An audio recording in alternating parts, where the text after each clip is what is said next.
Good morning, everyone. In previous class, we have studied about Bohr's quantization condition, and then we have studied Bohr's atomic model and its postulates, and we have also studied about Rutherford's atom model and its limitations. Today we are going to study Bohr's theory of hydrogen atom using the Bohr's quantization principle or Bohr's quantization condition. So what was Bohr's theory of hydrogen atom? Means that quantization condition is applied on an atom which is of hydrogen. Alright. So one hydrogen atom consists one electron and one proton.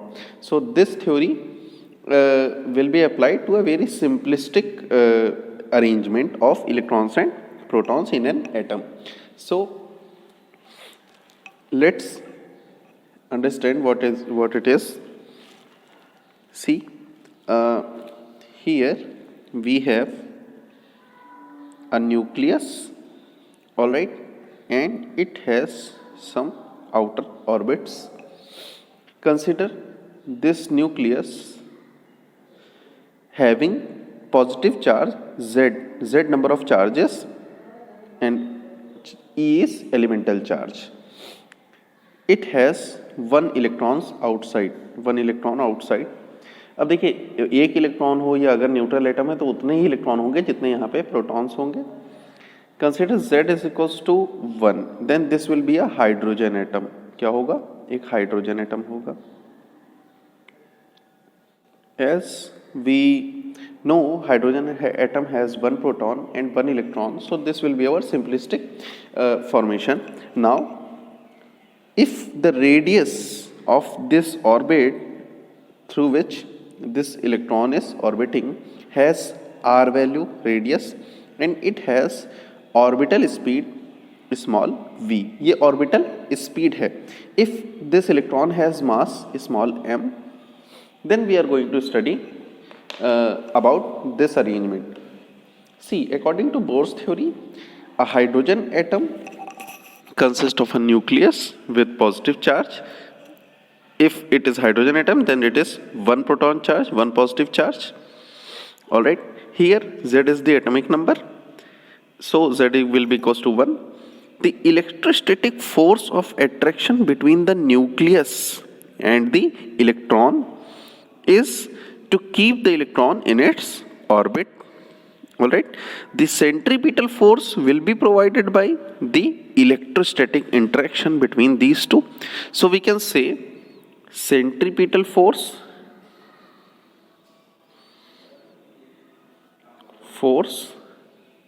will be equals to electrostatic interaction. Electrostatic attraction. So apply this. Consider these values, mv square by r, the centripetal force. It should be equals to the electrostatic attraction. If I have taken k is equals to 1 upon 4 pi epsilon naught small k, then we can write k z e square by r. अगर यहाँ z charges होते तब z e into ई होता, और r force है तो r square है ना. So we can write for hydrogen atom, अभी हम रख लेंगे, पहले हम जनरल केस के लिए बात कर रहे हैं तो z लेके चल रहे हैं, बाद में हम इसको 1 रख लेंगे, तो कंफ्यूज मत होइएगा. mv square is equals to, put this r here, ये एक r कैंसिल आउट कर देगा, k z e square by r. Alright. So we can write from here r is equals to k z e square upon m v square. Equation 1. ठीक है, ये ले लिया. Now here m is the mass of the electron and v its speed in an orbit of radius r. Now according to Bohr's quantization condition, from Bohr's quantization condition क्या होगा? Angular momentum M V R is equals to N H upon 2 pi, अगर आपको कल की class याद हो तो। Here it gives R is equals to N H upon 2 pi M V, बस आर एक तरफ ले लिया। Now put this equals to this, equation 2 is equals to equation 1, so it gives K Z E square upon M V square is equals to N H upon 2 pi M V. From here we can calculate v। क्यों v निकाल रहे हैं अभी हम आगे देखेंगे। v is equals to, take this M cancel out, 2 pi K Z E square और नीचे आ जाएगा एन एच। ध्यान रखिए, एक एक चीज देखते चलिए। This is our equation 3, alright, this is our equation 3। अब ये v हमको मिल गया, इस v को उठा के आप यहां रख दीजिए तो r मिल जाएगा। v को उठा के पूरा पूरा यहां रख दीजिए, ठीक है। तो कहाँ गया ये इक्वेशन है, r is equal to N H upon 2 pi M V में रख दीजिए, क्योंकि हमको r ही निकालना है, रेडियस ऑफ द ऑर्बिट, इस वाले में रख दीजिए, ठीक। पुट v फ्रॉम 3 to 2, 3 से 2 में रख दीजिए, तो r will be equals to N H upon 2 pi तो है ही, N H upon 2 pi M तो है ही, v की जगह इसको रखा तो ये एन एच ऊपर चला गया क्योंकि v डिनोमिनेटर में है, तो एन एच ऊपर और 2 pi K Z E square नीचे। So we can write r is equals to N square H square लेना पड़ेगा अपॉन में 2 पाई 4 पाई स्क्वायर, m एक ही है, m k एक है, z e square. This is our expression for the radius of the orbit और orbital radius. देखिए यहाँ पे क्या आपको दिख रहा है, इट इज प्रोपोर्शनल टू, जो सबसे इंपॉर्टेंट चीज है उसी चीज को आप मार्क करिए। h एक कांस्टेंट है, पाई एक कांस्टेंट है, 4 नंबर है, m mass of electron is a constant, k 1/4 pi epsilon nought is a constant, z atomic number है, हाइड्रोजन एटम लेंगे तो 1 हो जाएगा, e is a constant. So we can say r is simply proportional to n square. n क्या है, n क्या था, हमने बोर्स क्वांटाइजेशन पढ़ी थी तो वहां पे NH अपॉन 2 पाई था, मतलब एक इंटीग्रल मल्टीपल था। n को कहते हैं यहाँ पे क्वांटम नंबर आपका होगा प्रिंसिपल क्वांटम नंबर, ठीक है, principal quantum number of the orbit. First orbit के लिए 1, सेकंड के लिए मतलब ग्राउंड स्टेट के लिए 1, फर्स्ट एक्साइटेड स्टेट के लिए 2, सेकंड एक्साइटेड स्टेट के लिए 3 and so on and so fourth. तो हम ये देख रहे हैं यहाँ पे कि देखिएगा, हम इसी एक्सप्रेशन को क्लियरली लिखते हैं, r is proportional to n square, ठीक है, और हम वो भी एक्सप्रेशन लिख लेते हैं फिर से जिसे इस स्क्रीन पे नजर आए। It is equals to n square h square upon 4 pi square M K Z E square, ठीक है। तो अब यहाँ पे अब आप नोटिस करिए, फॉर, देखिए ध्यान दीजिएगा, for n is equals to 1, कौन सा, ground state, n is equals to 1 मतलब क्या होता है, ग्राउंड स्टेट यानी पहली वाली ऑर्बिट होती है जो सबसे पहली होती है, ग्राउंड स्टेट, और z इज इक्वल्स टू 1, कौन सा एटम, हाइड्रोजन एटम, यही स्पेसिफिक प्रॉपर्टी है ना, hydrogen atom z equals to 1 होता है, ये वैल्यू रख दीजिए। इसको रखने पे जो r मिलता है उसको कहते हैं r नॉट से रिप्रेजेंट करेंगे, इसकी जगह n इज इक्वल्स टू 1 और z इक्वल्स टू 1 रख दो तो r नॉट कहते हैं उसको। इट इज इक्वल्स टू कितना हो जाएगा, h स्क्वायर ऊपर बचेगा, नीचे 4 पाई स्क्वायर m के E square, z equals to भी 1 रख दिया। This is what this is a constant, first orbit की रेडियस है ये, फर्स्ट ऑर्बिट की, और इसको कहते हैं बोर्स रेडियस। क्या कहते हैं? बोर्स रेडियस आर नॉट से रिप्रेजेंट करते हैं।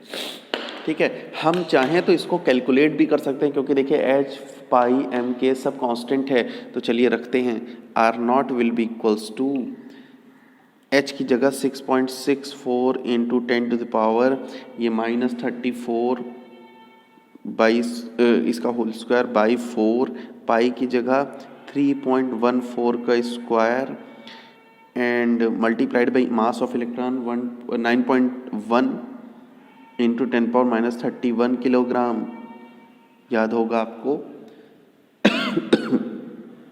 Into it is K is 1/4πε0, it is 9 into 10⁹ electromagnetism, electricity याद करिए, इलेक्ट्रॉन्स 1.6 इंटू 10⁻19 कूलाम का स्क्वायर। सो हमें जो R0 मिलता है इसको सॉल्व करने से, ये बहुत ही पॉपुलर नंबर है, it is almost equivalent to 0.53 angstrom, 0.53 angstrom, इसको कहते हैं बोर रेडियस। R0 की वैल्यू ये होती है, यानी जब हम कोई एटम लेंगे, एटम में जो पहली ऑर्बिट बनती है, ये दूसरी है, तो पहली ऑर्बिट की हमेशा बोर रेडियस कितनी रहने वाली है? R0 की वैल्यू 0.53 एंगस्ट्रम होती है।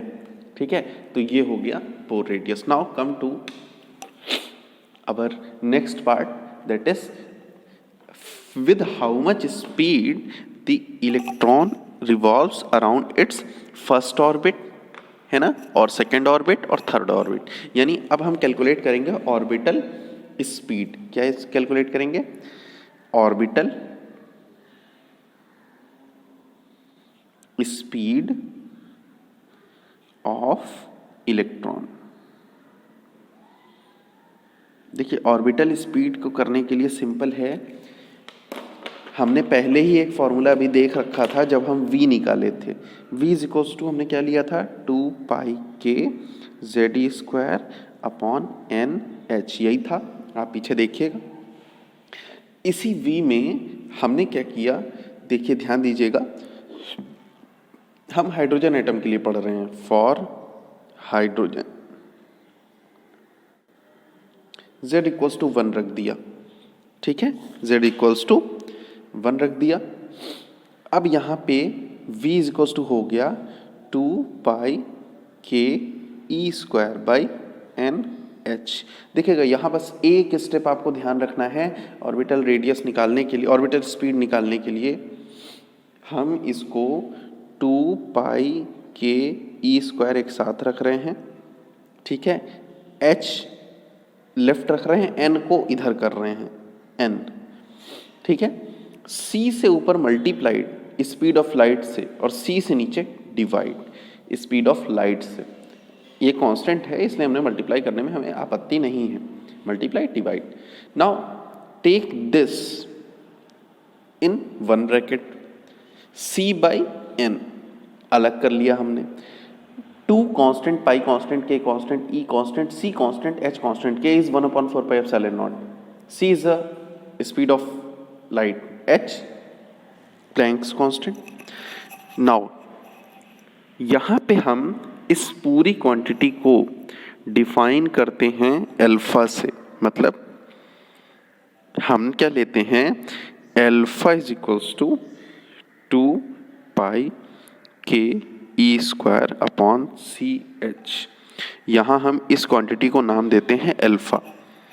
ठीक है, तो हमारी v क्या हो जाएगी, अल्फा c/n हो जाएगी, कोई प्रॉब्लम नहीं है। ठीक है, जब हम इसको कैलकुलेट करते हैं अल्फा को, मतलब सारी वैल्यूज को पुट कर दीजिए, 2πke²CH, तो हम ये पाते हैं कि अल्फा, देखिए ध्यान दीजिएगा, v की यूनिट क्या होगी, मीटर पर सेकंड हो सकती है ना, c की यूनिट क्या होगी, मीटर पर सेकंड हो सकती है, एन क्या होगा, नंबर कोई होगा तो इसकी कोई यूनिट नहीं होगी।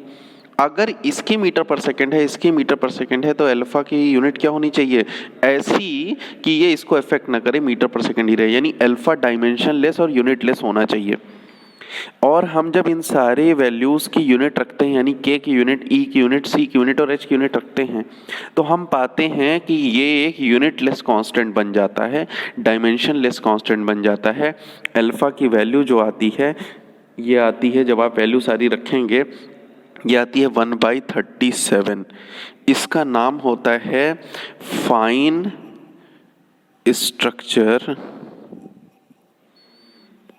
कांस्टेंट। क्या नाम होता है, फाइन स्ट्रक्चर कांस्टेंट।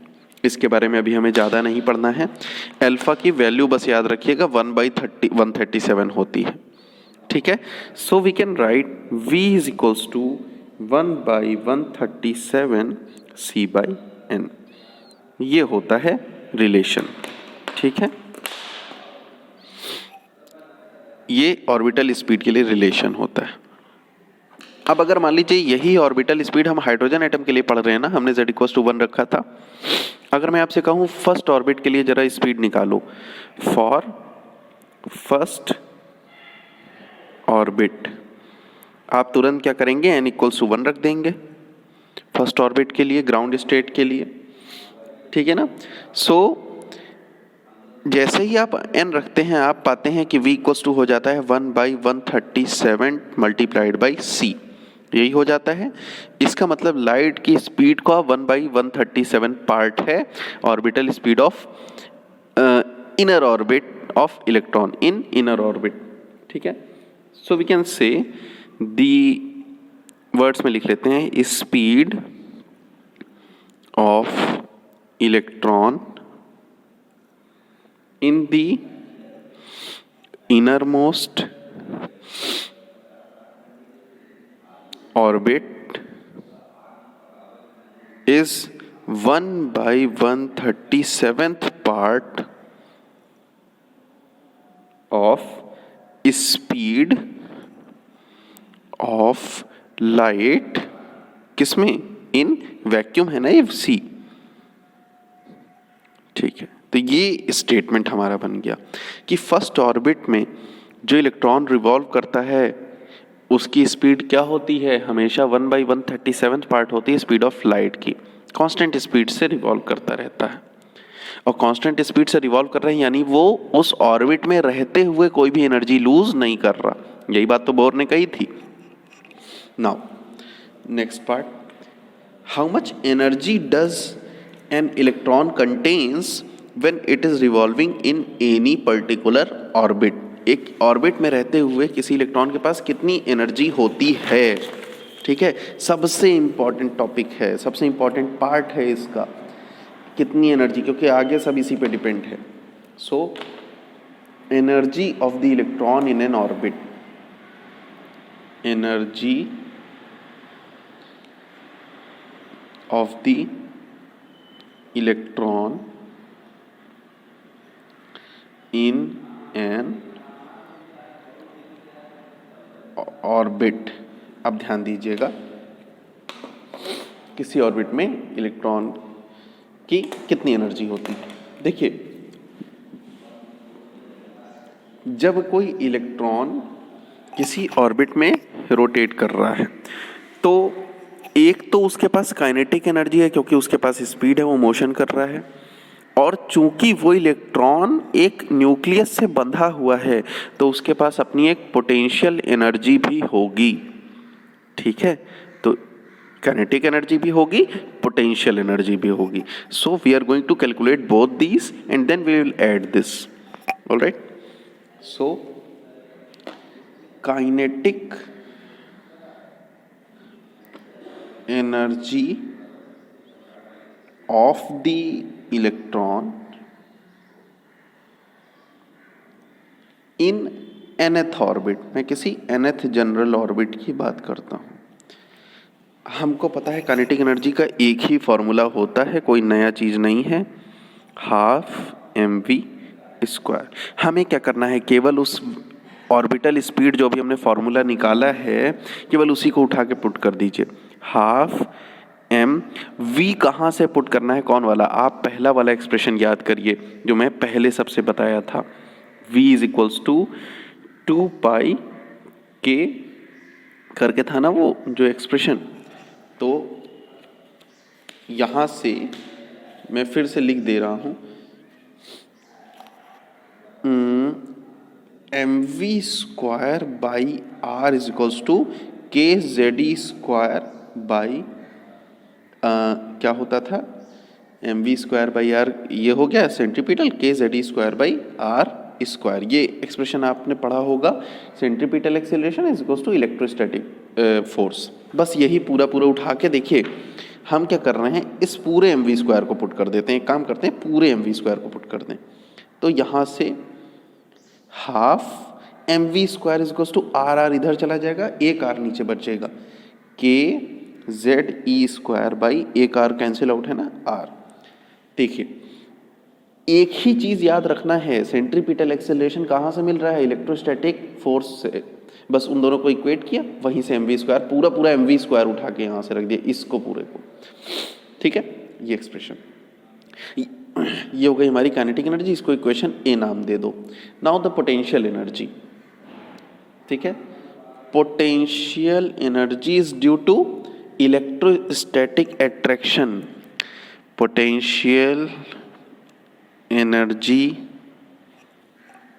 कहाँ से है, फॉर nth ऑर्बिट। कहाँ से आती है ये मैंने बताया ना, इलेक्ट्रोस्टैटिक अट्रैक्शन से। दो चार्ज जब आपस में रिलेट कर रहे हैं, अट्रैक्ट कर रहे हैं, कौन से, न्यूक्लियस और इलेक्ट्रॉन।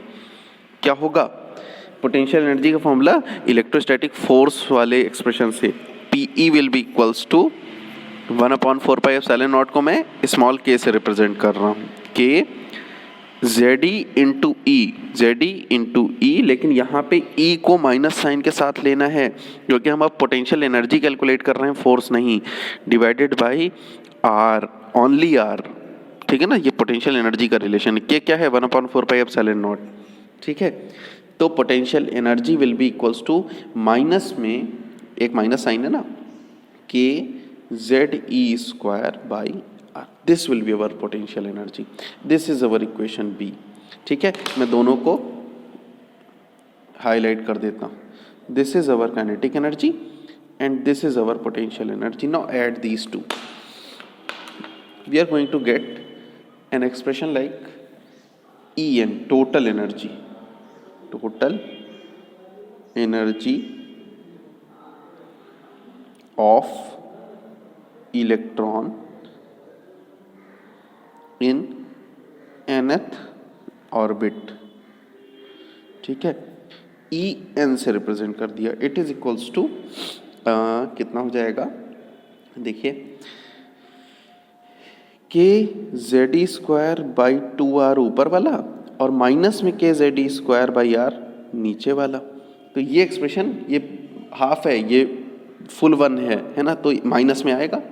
माइनस में K Z E square by 2r ही तो आएगा. आधे में से एक में से आधा गया या आधे में से एक गया तो बचा हुआ माइनस आधा, बस वही एक्सप्रेशन ई एन.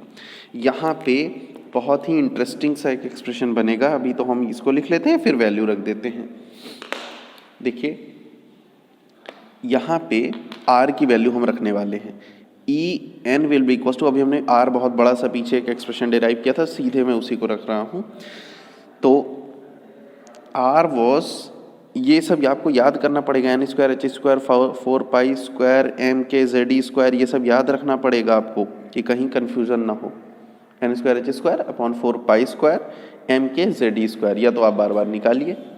ठीक है, तो माइनस के जेड ई स्क्वायर बाई 2 और आर की जगह ये रख दो एन स्क्वायर एच स्क्वायर और ऊपर रख दो 4 pi square M K Z E square. अब देखो यहाँ से जेड जेड डबल हो गया, तो E N will be equals to minus, क्या क्या है ध्यान देते रहो, के स्क्वायर हो जाएगा, एक 2 से एक 2 4 कैंसिल आउट हो जाएगा, 2 पाई स्क्वायर रहेगा ही, 2 पाई स्क्वायर, एम रहेगा ही एक, के स्क्वायर बचेगा z 2 है, स्क्वायर हो जाएगा, e 4 हो गए, 4 हो गया, डिवाइडेड बाई नीचे वाला तो कैंसिल हो चुका है, n स्क्वायर h स्क्वायर। ध्यान दीजिए, n स्क्वायर h स्क्वायर। बहुत ही इंटरेस्टिंग एक एक्सप्रेशन बना है। यहाँ पे 1/1 हम हर उसको देखते हैं क्या क्या प्रॉपर्टी है। Pi constant, m constant, k constant, z constant, e constant, h भी constant. So we can write e n is equal to, e n का मतलब nth ऑर्बिट की energy, it is equal to we can say -1/n square. ये sorry proportional to -1/n square. अब आप कहेंगे कि sir ये माइनस का क्या मतलब है? तो माइनस का मतलब ये है कि ये इलेक्ट्रॉन जो है ये न्यूक्लियस से जुड़ा हुआ है। हमें इस इलेक्ट्रॉन को निकालने के लिए, ये अपने से नहीं निकलेगा, इसके पास एक्स्ट्रा एनर्जी नहीं है, इतनी एनर्जी कम से कम चाहिए उस इलेक्ट्रॉन को उस ऑर्बिट से अलग करने के लिए। ठीक है, इसलिए ये माइनस साइन दिखता है। ठीक है, तो ऑर्बिटल नंबर के स्क्वायर के इन्वर्सली प्रोपोर्शनल है, दिख रहा है ना? तो ये एनर्जी होती है। अब मैं आपसे कहूँ कि हमें फर्स्ट ऑर्बिट में कितनी एनर्जी चाहिए इलेक्ट्रॉन को निकालने के लिए, अगर कोई इलेक्ट्रॉन फर्स्ट ऑर्बिट में मूव कर रहा है, तो आप क्या करेंगे? n इक्वल्स टू 1 रखिए। ठीक है, तो n इक्वल्स टू 1 रखने पे आप n इक्वल्स टू 1 रखिए, m की वैल्यू, k की वैल्यू, z इक्वल्स टू 1 रखिए, हाइड्रोजन की first orbit, for z equals to 1, n equals to 1, यानी हाइड्रोजन एटम की फर्स्ट ऑर्बिट में इलेक्ट्रॉन के पास कितनी एनर्जी होती है। तो आप पाएंगे कि ये होती है, कैलकुलेट जब आप करेंगे, E1 उसको नाम देंगे, it is equals to -13.6 electron volt. इतनी एनर्जी होती है first orbit of hydrogen atom की, यानी इतनी एनर्जी हमें बाहर से देनी पड़ेगी 13.6 इलेक्ट्रॉन वोल्ट, तब जाके वो इलेक्ट्रॉन निकलेगा हाइड्रोजन एटम के फर्स्ट ऑर्बिट से। ठीक है, now next is very interesting topic. क्योंकि देखिए, आप एक बार फिर से इस एनर्जी एक्सप्रेशन को याद से देख लीजिए। ये एक्सप्रेशन अब हम आगे यूज करने वाले हैं। हर ऑर्बिट की अपनी इतनी ही एनर्जी होती है। ठीक है, तो अब हम spectral series of hydrogen atom पढ़ेंगे। As we have seen, spectral series क्या होती है, हम यहीं से शुरू करते हैं। As we have seen, the energy of electrons in nth orbit क्या होती है? En is equals to 2 pi square k square m z square e to the power 4 divided by, मैं यहाँ h स्क्वायर लिख रहा हूँ और यहाँ पे मल्टीप्लाई में n स्क्वायर लिख रहा हूँ, ताकि अलग अलग आपको n और h नजर आए। ठीक है, इस पूरे एक्सप्रेशन को आप देखिए, सभी कांस्टेंट नंबर कुछ देंगे, ये 1/n स्क्वायर, मैंने यही लिख दिया, वही जो हमने पढ़ा वही हम फिर से लिख रहे हैं। ये nth ऑर्बिट की है। अब अगर मैं आपसे कहूँ कि ये हो गया हमारा न्यूक्लियस, ये हो गई हमारी कोई फर्स्ट ऑर्बिट, कोई एक ऑर्बिट है ना, और ये हो गई हमारी कोई सेकंड ऑर्बिट। तो ये सेकंड ऑर्बिट, ये फर्स्ट ऑर्बिट। फर्स्ट ऑर्बिट के लिए n इक्वल्स टू क्या होता है? 1। सेकंड ऑर्बिट के लिए n इक्वल्स टू क्या होगा? 2। तो ये क्या है? प्रिंसिपल क्वांटम नंबर है। ठीक है, यानी फर्स्ट ऑर्बिट के लिए एनर्जी अगर होगी, इससे लिंक्ड एनर्जी, सेकंड ऑर्बिट के लिए मैंने E2 नाम दिया। फर्स्ट ऑर्बिट में इलेक्ट्रॉन के पास कितनी एनर्जी होगी? E1 एनर्जी होगी। और फर्स्ट सेकंड ऑर्बिट से अगर मैं कहूँ कोई इलेक्ट्रॉन फर्स्ट ऑर्बिट में जाता है, सेकंड ऑर्बिट से फर्स्ट ऑर्बिट में जंप करता है, तो चूंकि इसके पास एनर्जी ज़्यादा है, इसके पास कम है, तो यहाँ से यहाँ आने में इलेक्ट्रॉन एनर्जी लूज करेगा। यहाँ से यहाँ इलेक्ट्रॉन जंप कर रहा है, और जिसके कारण जो एक्स्ट्रा एनर्जी, जो एनर्जी रिलीज होगी, वो किस फॉर्म में निकलेगी? फोटॉन्स के फॉर्म में निकलेगी। फोटॉन्स के, ठीक है, और उन फोटॉन्स की अगर एनर्जी जो निकल रही है, उन फोटॉन्स की फ्रीक्वेंसी अगर न्यू है तो h न्यू एनर्जी के फोटॉन्स निकलेंगे, h न्यू एनर्जी के फोटॉन्स। तो हम कह सकते हैं, हमने पढ़ा है कि h new the energy of emitted photon कितनी होगी, h न्यू, और ये किसके बराबर होगी, दोनों के एनर्जी डिफरेंस के, दोनों लेवल्स के, En2 कह दे, यानी N2 वाली जो ऑर्बिट थी उससे En1 में आते हुए ये एनर्जी डिफरेंस उस फोटोन को मिल जाएगा, ठीक है। तो हम कह सकते हैं h न्यू, ये वाली वैल्यू, अब देखिए यहां पे एक बार n की जगह 2 रखें या n2 रख दें, हमको ये नहीं पता कि कौन सी ऑर्बिट है, 2 है कि 1 है कि 3 है, तो हम जनरल आइडिया देते हैं कि हम किसी बाहरी ऑर्बिट से किसी अंदर वाली ऑर्बिट में आते हैं, यानी n2 वाली वैल्यू से n1 वाली वैल्यू पे आते हैं। मान लीजिए इसकी वैल्यू n2 है इस प्रिंसिपल क्वांटम नंबर की, और इसकी n1 है इस ऑर्बिट के लिए, किसी बाहरी ऑर्बिट से किसी जनरल अंदर वाली ऑर्बिट में आने के लिए। तो हम कह सकते हैं कि इन दोनों में ये चीज़ तो कॉमन रहेगा ना, इन दोनों En2 En1 में ये तो कांस्टेंट है, इसकी जगह एक बार n2 रख दें, एक बार n1 रख दें। तो हम देखिए n2 और n1 हम जनरलाइजेशन कर रहे हैं, फर्स्ट वाले के लिए n=1 होता है, सेकंड के लिए n=2 होता है, ये आपको पता है, लेकिन हम एक जनरल फॉर्मूला बनाना चाह रहे हैं। मान लीजिए 20वें से 19वें में आने के लिए क्या करेंगे, इस तरह से, तो 2 पाई square m k square z square e⁴, ये कांस्टेंट बाहर आएगा, h स्क्वायर भी बाहर रहेगा, और यहाँ पे क्या बचेगा, 1 बाई, मान लीजिए n2 ऑर्बिट से n1 ऑर्बिट में आ रहे हैं, है ना, n1, तो 1 बाई n2 का स्क्वायर, 1 बाई n1 का स्क्वायर, है ना। So take this h here, तो फ्रीक्वेंसी कितनी होगी, जो फोटोन निकला उसकी फ्रीक्वेंसी कितनी होगी, हम लिख सकते हैं 2 पाई square m k square z square e⁴ divided by h cube, और ये हो जाएगा 1 by n2 square minus 1 by n1 square, ठीक है।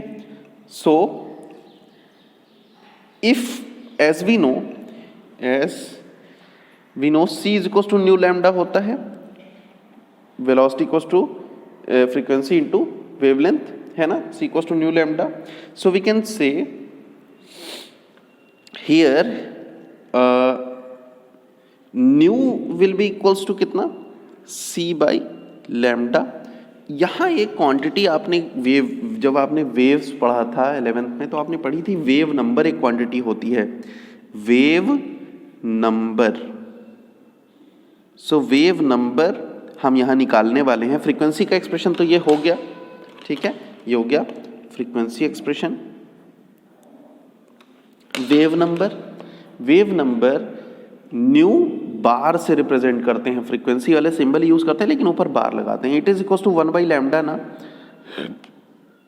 यही होता है wave number 1 by lambda.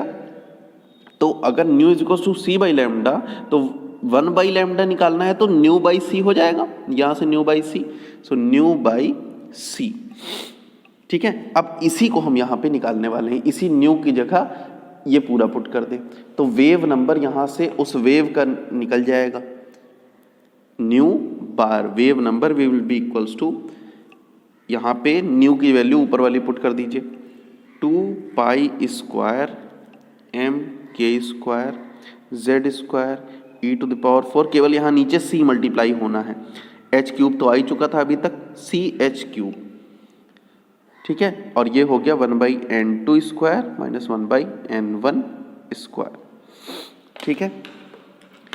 So this is expression for wave number of the wave emitted from an atom when any electron is jumping from higher orbit to lower orbit n2 to n1। तो जो wave निकलती है उसके जो wavelets actually में निकला करते हैं वो, उसके लिए वेव नंबर है ये, और ये उसकी फ्रीक्वेंसी है जो फोटॉन्स एमिट हो रहे हैं, ठीक है। अब देखिए इसी में हमें क्या करना है, इस पूरी क्वांटिटी को एक कांस्टेंट है, क्योंकि देखिए सारी क्वांटिटीज इसमें कांस्टेंट है, हमें यहाँ पे डिफाइन करना है। इसको हम डिफाइन करते हैं ऐसे कि wave number nu bar is equals to R, इसको नाम दे देते हैं R, and it is equals to 1/n2 square minus 1/n1 square, where r is equals to 2 square mk square e⁴ upon CH³। देखिए यहाँ पे हमने अभी z यूज नहीं किया है, तो हम यहाँ लिख सकते हैं z, हमको यहाँ पे लिखना चाहिए RZ, अगर हम जनरल एक्सप्रेशन बना रहे हैं तो ये एक्सप्रेशन हमारा आता है। यहाँ इस R को कहते हैं रिडबर्ग कांस्टेंट। क्या नाम देते हैं? Rydberg constant.